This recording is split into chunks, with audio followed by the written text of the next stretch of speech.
Bonjour à tous. Aujourd'hui, je suis en présence de Caro, de l'association Putain de Guerrière, qui va nous parler de l'événement du samedi 12 octobre, qui aura lieu devant le palais de justice du Havre.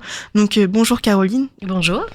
Donc, j'ai dit Caroline, mais c'est Caro. Donc, si vous voulez vous adresser à elle pour bien distinguer les membres de l'association. Alors, Caro, vous dirigez un peu, on va dire, la branche normande de l'asso. C'est ça, tout à fait.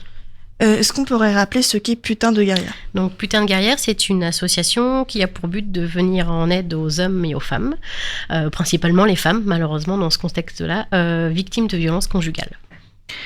C'est un sujet vraiment d'actualité puisque encore aujourd'hui, on est à la 117e victime. J'espère en tout cas qu'on restera à 118 déjà. Et bien effectivement, c'est un chiffre que je trouve beaucoup trop haut encore. Alors, samedi, vous allez manifester pour toutes ces femmes et ces hommes aussi qui sont morts sous les coups de leurs compagnons. Est-ce que vous pouvez nous expliquer un peu comment ça va se dérouler ? Oui, donc le rassemblement se fait, comme vous l'avez dit, donc, devant le palais de justice du Havre, donc à 14h. Donc on rend hommage en fait à toutes ces victimes. Donc là, on en est à 118, si je ne me trompe pas. Je crois bien que c'est ça, 118. Donc on va citer toutes ces personnes, on ne va pas les oublier, surtout pas. Et on va sensibiliser en fait les personnes, les passants ou les personnes qui veulent se rassembler auprès de nous en distribuant un flyer avec tous les numéros utiles et les associations disponibles en fait sur la région du Havre et un petit peu plus loin parce que le CIDFF couvre aussi Rouen, donc voilà. Expliquer que voilà, il y a l'association Putain de Guerrière, mais pas que, parce que nous on oriente vers les professionnels, on est là pour écouter, orienter, sensibiliser. Donc voilà, ensuite les professionnels prennent le relais et... C'est déjà beaucoup de pouvoir se dire quand on est victime qu'il y a des gens qui sont à notre écoute. Est-ce que vous avez l'impression que c'est beaucoup suivi ces manifestations au Havre ? Non, pas assez. En fait, à mon goût, on aimerait être beaucoup plus nombreuses, mais on se dit que le peu de personnes qui sont présentes et le peu de personnes qui acceptent nos flyers, c'est déjà beaucoup. On explique qu'il y en a beaucoup qui nous disent « mais je suis pas concernée ». Non, vous n'êtes pas concernée, mais ça peut être une cousine, une voisine, votre fille...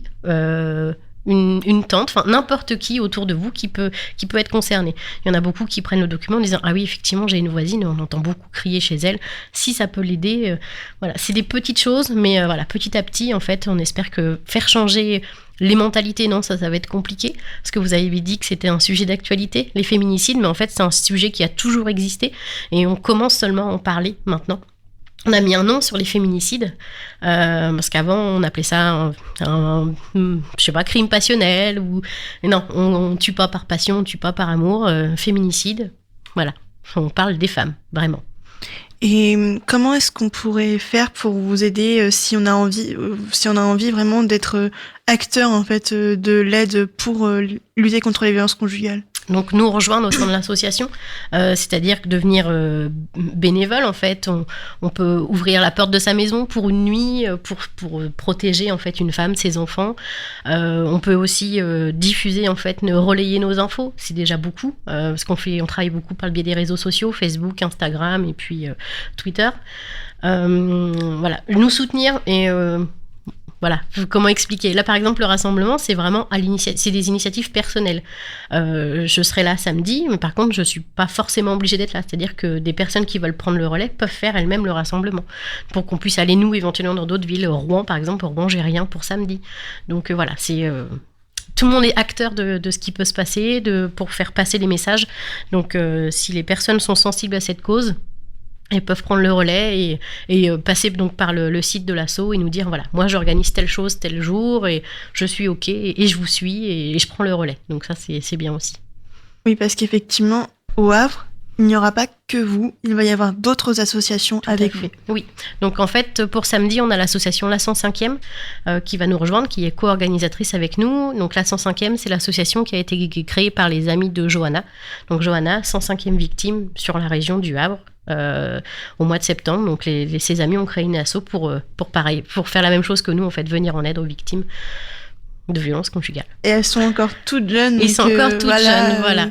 Il faut pouvoir justement que les assos comme les vôtres continuent à naître et peut-être à se développer et on espère sur le long terme disparaître parce qu'on n'en aura plus besoin. C'est un peu utopiste, mais peut-être qu'un jour ça pourrait arriver. On espère.